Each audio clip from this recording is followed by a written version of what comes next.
king. The group comprises of Frieren the elf mage, Haida the priest, Eisen the dwarven warrior, and Himmel the hero. As they approach the city gates, Himmel thinks about finding a new job, and Frieren is surprised he is already thinking about that. Himmel notes that even though they defeated the Demon King, they still have their lives ahead of them, and Haida says he just wants a job where he can drink, but Himmel reminds him he's a priest. Upon their arrival at the royal city, they are greeted as heroes by the people. The king officially expresses his gratitude in the castle, and there's a huge party at night. Himmel shares with his companions the king's plan to erect statues in their honor, but Frieren remembers when the king only gave them 10 copper when they left. As the night progresses, the group reminisces about their adventure of the last 10 years, sharing the stories of their countless misadventures, like the time when they were almost executed by the king, and when Frieren fell for a mimic trap. Despite these memories, Himmel says it was fun, and he's glad he got to go on adventure with them. Haida agrees with him, but Frieren doesn't think much of it, since 10 years for her isn't much time. The group goes on to enjoy the meteor shower, which is a spectacle that only happens once every 50 years. Frieren knows a place with a better view, but Himmel tells her to just enjoy the moment, so Frieren promises to take them next time. Himmel laughs thinking that it's 50 years away, but he agrees they should watch it all together again. The following day, Frieren prepares to leave, and she tells the others that she's continuing her quest to collect spells over the next 100 years, but she assures them she'll drop by occasionally to visit. We see Frieren going on all kinds of adventures, and after many years, she is looking for the horn of a shadow dragon. The old man says he hasn't seen a shadow dragon in over 30 years, but Frieren remembers how they found one at the Demon King's castle. We learn that it's already been almost 50 years, so Frieren thinks it's time for the meteor shower again. She returns to the capital, but when she sees Himmel, he is now an old man. The two reminisce, and Frieren asks him about the shadow horn. We see he kept it safe, stored away in his house, but it emits an evil aura. Frieren thinks he should have kept it somewhere else, but Himmel sees it as something precious that she entrusted to him. Frieren sends the horn off using a bird, and she admires their statue in the town square. The two meet up with Eisen and Haida is surprised that Frieren hasn't changed at all. He thinks it's too early to see the meteor shower, but Frieren says that the spot she wants to show them is a week away. The group travels together, and Himmel is reminded of the journey they shared all those years ago.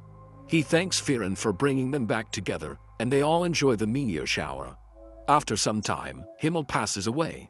At his memorial service, some villagers gossip about Frieren for not looking sad, but Haida and Eisen come to her defense, saying they aren't sad either. During Himmel's burial, Frieren cries over him, regretting that she never truly got to know him. After the ceremony, Haida prepares to return to his home in the Holy City. He tells Frieren that his drinking habits from his younger days have caught up with him, and this might be their last time seeing each other. Frieren wonders if he's afraid of death, but Haida reassures her that they have an eternal reward in heaven for saving the world from the Demon King. Before leaving, Frieren tells Eisen that she wants to understand more about humans, and she invites him to join her, saying she could use a warrior. But he tells her that even he is getting old. 20 years later, on the outskirts of the Holy City, Frieren gets lost in the woods. Luckily, a young girl named Fern comes to her rescue. Frieren tells the girl she's looking for Haida, and she just so happens to be his helper. Frieren is surprised to see that Haida is still alive, and he wonders why she came to visit. She notes that she owes him a lot, so she wanted to repay her debts before he dies. Haida asks her to take Fern as her apprentice, saying she has potential, but Frieren refuses, thinking that apprentice mages often die in battle, so she doesn't want the girl to suffer that fate. Haida offers her a rare magic book that's said to have an immortality spell, and he asks Frieren to help him decipher it. Frieren says it will probably take her 5 years, and she asks him why he's afraid of death now, so he admits that he was just pretending to be brave the last time they saw each other. He wants a little more time, and before he leaves, he asks Frieren to help teach Fern some magic. Frieren finds Fern at the edge of a cliff, and she is impressed by her control of mana, because she concealed her mana so well that even Frieren could barely detect her. Fern says that Haida told her she could become a mage as she could destroy the rock in the distance. She fires her magic, but the spell disappears before it reaches, so she wonders how she can improve. Frieren starts teaching Fern the basics of long-distance magic, explaining that it can take years to master. Fortunately, Fern already has great control over her mana, so she makes faster progress than most apprentices. As Fern continues to practice her magic, Frieren focuses on deciphering the magic book. One day, Haida asks Frieren about Fern's progress. Frieren tells him that Fern is learning quickly, and she assures him that she'll finish deciphering the spell before Fern becomes a full-fledged mage. But Haida suddenly collapses, and he loses his ability to walk. He confides in Frieren, saying it's a miracle he could walk for so long despite his age, and Frieren reassures him that she'll speed up deciphering the spell. After some time, Frieren asks Fern to pause her training and look after Haida. Fern refuses, and in a flashback, we learn that she once considered ending her life after losing her parents in the war, but Haida intervened, sharing a story of his friend who died while always helping others. He realized that preserving precious memories meant living, not hiding from the world, and encouraged Fern to live and learn to survive. After Haida saved her, Fern decided the best way to repay him was by developing the skills to survive. Touched by Fern's determination, Frieren allows her to continue her training while she works on deciphering the spell. After a long period of training, Fern finally succeeds in destroying the distant rock. Meanwhile, Frieren manages to decipher the spell in the book, but she reveals that the book didn't contain any immortality spell, suspecting that Haida might have known this all along.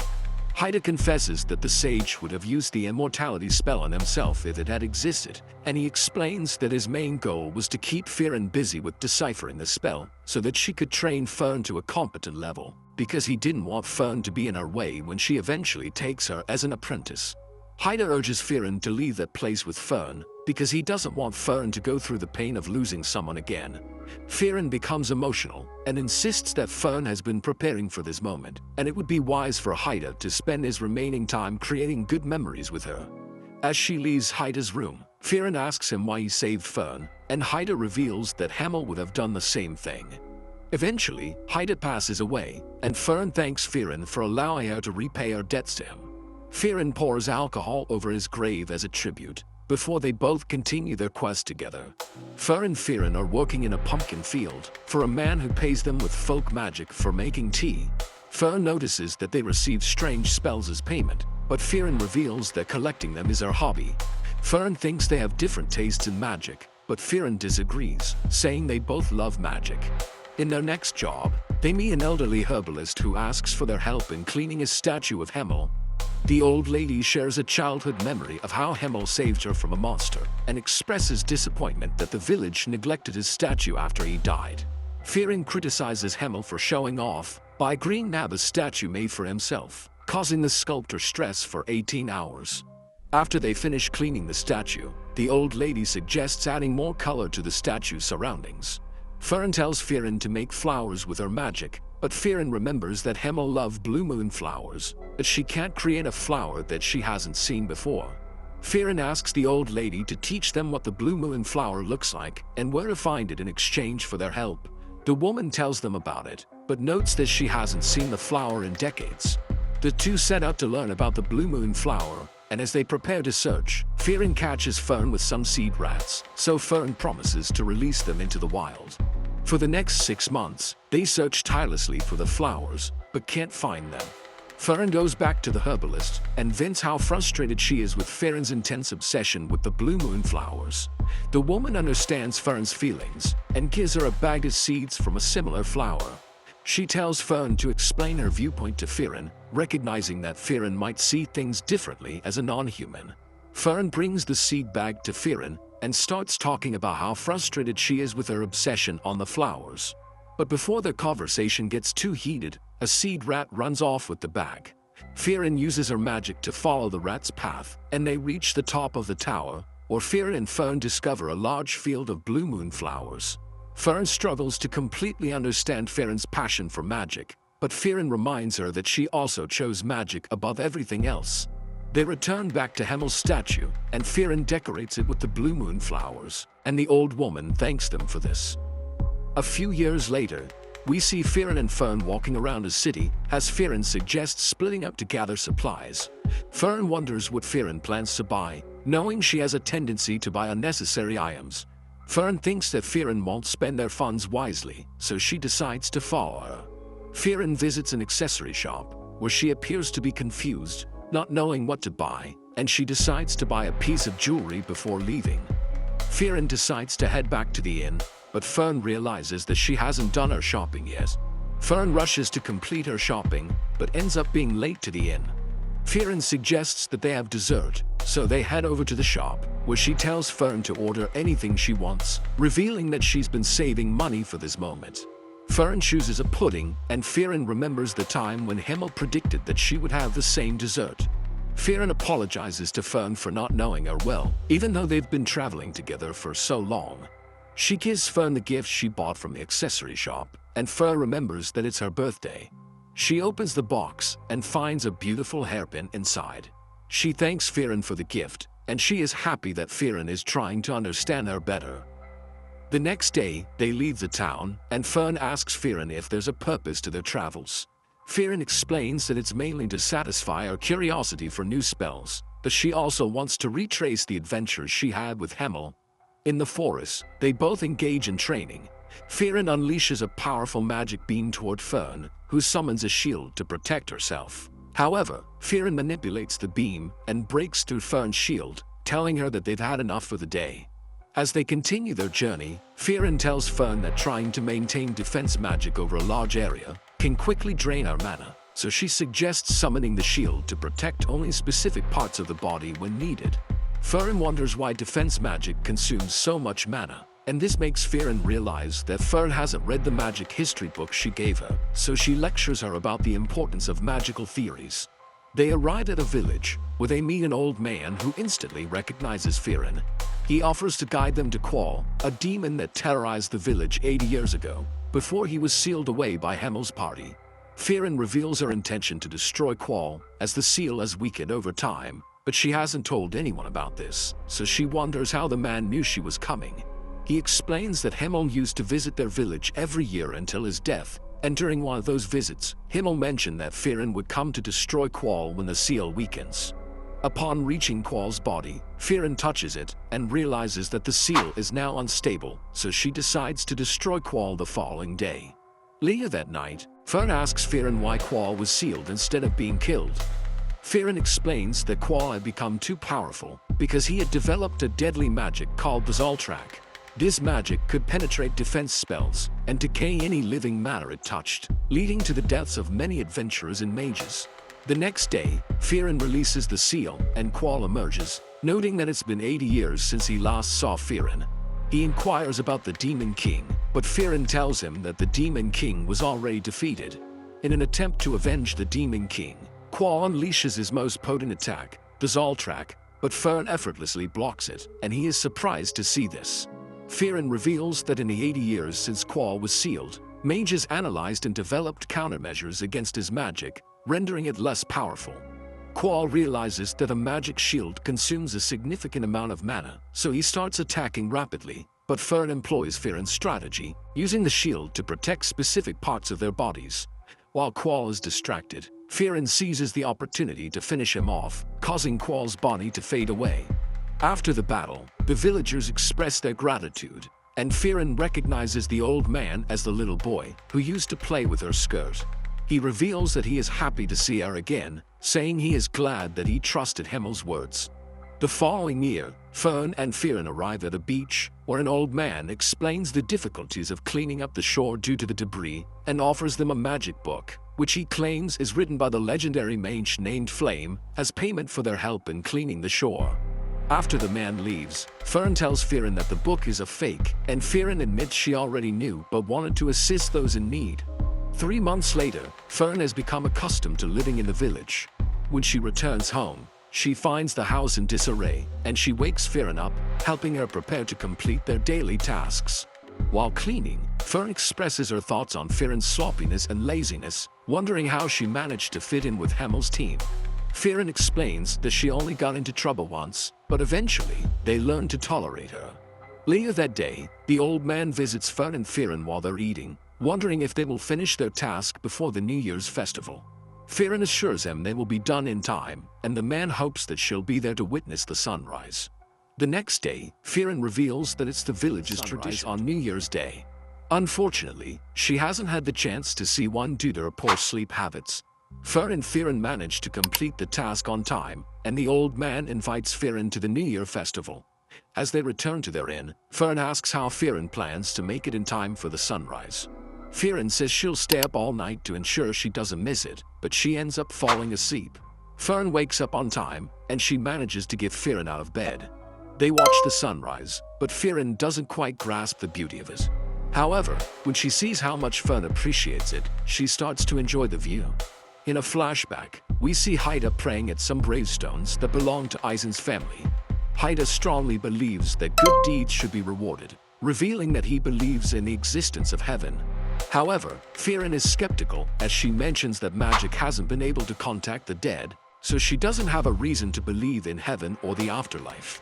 We see Eisen praying at the same gravestone when Frieren and Fern come up behind him. He is surprised to see Frieren taking an apprentice, and she asks what she can do for him. Eisen mentions that she asked Haida the same question in the past, revealing that he and Haida used to communicate through letters when Haida was alive. Eisen takes them to a certain location, as he reveals that Haida predicted that they would find the notes of flame in that area. Frieren thinks they should check every large tree in the forest, but Eisen knows that it will take forever, and Fern wouldn't like that because humans have a short lifespan. So to avoid upsetting her, they start searching right away, and they continue the search for several days until Fern discovers another large tree. As they make their way to that tree, Frieren asks Eisen why he's so determined to find the notes. Eisen explains that he's doing it for Frieren's benefit, as the notes are rumored to contain spells that allow communication with the dead, which could give her the chance to talk to Haida once more, but she doesn't seem to be interested in his offer. When they arrive at the tree, Frieren realizes it belonged to her master, Flame. We learn that Flame told Frieren to return to this tree whenever she regrets not getting to know someone properly. She opens a door and finds a book that talks about communicating with the deceased. The book reveals that all the deceased are in heaven, which is located at the northern continent. Frieren also shares that the Demon King's castle is in heaven, and Eisen reminds her that she promised to do anything he wanted, so he asks her to find heaven and speak with Himmel. She agrees to this, but she mentions how she doesn't even want to go there. Frieren falls asleep on Karish, as Eisen asks Fern if she thinks Frieren is a good master. She explains that she initially joined Frieren to find strange spells, but grew to understand how much Frieren loved her previous teammates. She thinks that Frieren doesn't like her, and that she only took her in as an apprentice because of the promise she made to Haida. Fern thinks that she's a strange person, and Eisen recalls how Frieren told them that she wouldn't take on apprentice due to their shorter lifespans. Eisen thinks that Frieren is a good master, but he decides not to join them because of his old age, saying he would slow them down. Before Fern departs, he advises her to be prepared, as the journey will span a decade. In a flashback, Haida has a heartwarming moment with Fern. He tells her to be a good girl and playfully warns her that if he were to meet his end, he'd come back to haunt her if she is mischievous. Fern asks if he'd visit her if she turns into a troublemaker, but Haida corrects her, assuring her that he will visit if she's good. Back in the present, we see Fern sleeping in a carriage, as Frieren tells her that they're approaching a village. When they arrive, they meet a villager who warns them about a dangerous mountain pass, telling them that there are rumors of ghosts kidnapping travelers who go there. Fern and Frieren decide to investigate the woman's claims, and they learn that many people have encountered the ghosts of their deceased loved ones. Frieren thinks that these encounters are the work of a higher demon, so she suggests that they should avoid this dangerous path, but Fern insists that they help the people by destroying this demon. The next day, they head towards the mountain pass, and Fern thinks that illusion magic is being used in that area. Frieren thinks it's the work of a notorious demon, which is known for its illusions that mimic the appearance of loved ones to lead victims into dangerous traps. Frieren notes that these illusions can be dispelled with strong offensive magic attacks, but she knows that it will be difficult to attack the image of their loved ones, asking Fern if she can do this. Frieren shares a personal experience, recalling a time when she had to shoot down an illusion of her beloved master, and it wasn't an easy thing to do. As they venture deeper into the woods, the fog thickens, as Frieren reveals that they are close to the creature. Fern sees an illusion of Haida behind her, and it tells her that it decided to pay her a visit because she's a good girl. Frieren notices that Fern is struggling, so she decides to help her out, but an illusion of Himmel suddenly appears. She thinks this is unusual, because she usually sees her master when she encounters an illusion. Frieren uses a powerful magic beam to destroy the illusion. The powerful magic clears away the fog, revealing the demon behind the illusions. Seizing the opportunity, Frieren delivers the final blow, defeating the demon responsible for the illusions. As the dust settles, Frieren encourages Frieren to keep moving forward, reminding her that they're now on the right path to finding the real hideout. They encounter a dragon resting in a canyon, and Frieren identifies the creature as a solar dragon, warning Frieren about its fearsome reputation for defeating numerous adventurers. She points Frieren to a magic book and tells her that she is after it. Frieren unleashes a powerful burst of magic, hoping to destroy it, but it has no effect, and the dragon awakens from its slumber. Frieren suggests retreating, and she runs away, leaving Frieren behind. Frieren catches up to her, but Frieren suggests that they should return to attack the dragon, saying they should be able to defeat it eventually. Frieren doesn't want to do it, so Frieren resolves to seek help from a warrior. She recalls a tale shared by Eisen about one of his apprentices named Stark, who resides in the region. They make their way to a nearby village, searching for Stark, and Frieren is amazed at how peaceful the village appears, despite the presence of a dragon nearby. She asks Frieren why she wants the magic book, so Frieren explains that it's a spell that allows her to see through clothing, explaining that it can be useful for detecting concealed weapons. Their conversation is interrupted by an elderly woman, who informs them that Stark is eager to meet them. As they proceed to Stark's location, the old woman tells them about an incident from 3 years ago, when the solar dragon attacked the village. She praises Stark for standing up to the dragon and driving it away. Upon arriving, Frieren introduces herself to Stark, who requests the elderly woman to provide them with some privacy. Frieren asks Stark for his assistance, explaining that as Stark can manage to keep the dragon occupied for 30 seconds, she will be able to destroy it, but Stark asks Frieren if he really has to do it.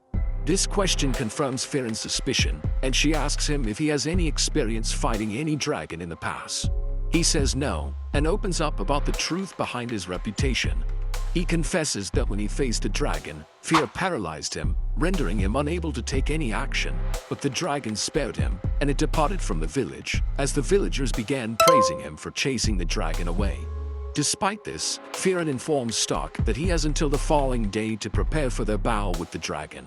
Later that evening, as Frieren and Frieren enjoy a meal in a local diner, the staff expresses their admiration for Stark, praising him for saving their village. Frieren remains unmoved and labels him a coward, but Frieren reminds her of her own retreat from the dragon, prompting her to reconsider her judgment. They make their way back to the inn, but Frieren detects an unusual sound, and Frieren thinks that it's probably Stark, telling her to check it out. In her room, Frieren reflects upon the conversation she had with Eisen in the past, in which he mentioned that he had trained Stark, transforming him into so incapable of protecting others. Meanwhile, Frieren moves closer to the source of the mysterious noise and discovers that it is coming from Stark's relentless training, which is responsible for the enormous crack in the cliff. She asks him why he's still training, thinking he doesn't intend to fight the dragon, but he tells her that the villagers are happy because they believe that he is keeping them safe. She wonders if he is going to fight the dragon if it attacks the village, and he reveals that he is afraid of dying, but he wants to live up to his reputation as the hero of the village. He reveals that Eisen injured him in the past, thinking it must be because he's a disappointment. Frieren believes that Stark will stand his ground, telling him about her first battle with a monster, where she experienced fear and started running away. But when she realized that she can't escape, she mustered up the courage to defeat the monster. Frieren calls him a coward, but she believes in his resolve to protect the village, so she thinks that he will be able to face the dragon. The next day, they realize that Stark is nowhere to be found, so they prepare to fight the dragon on their own. But at that moment, Stark suddenly arrives, telling them that he will keep the dragon busy for a few seconds, but he thinks that he could end up dying. They make their way to the dragon, and Frieren notices that Stark is trembling, telling him that he's just like Eisen. We learn that when Eisen encountered powerful monsters, he also experienced fear, but he thinks that fear isn't a bad thing, saying it's the reason why he made it that far. Stark approaches the dragon as he realizes that resolve is the only thing he needs. Frieren observes that the dragon is being cautious, confirming our suspicion that the dragon is actually afraid of Stark. He charges at the dragon, evading its attacks as he closes the distance, and we learn that Eisen attacks Stark, because he was afraid of how powerful his apprentice has become. Stark shatters the dragon's claws, and he clings to it as it starts flying away, causing him to lose his grip. It prepares to breathe fire, but he delivers a devastating attack, smashing it against the ground. He screams a phone to fire, but Frieren stops her, telling him that he just killed the dragon.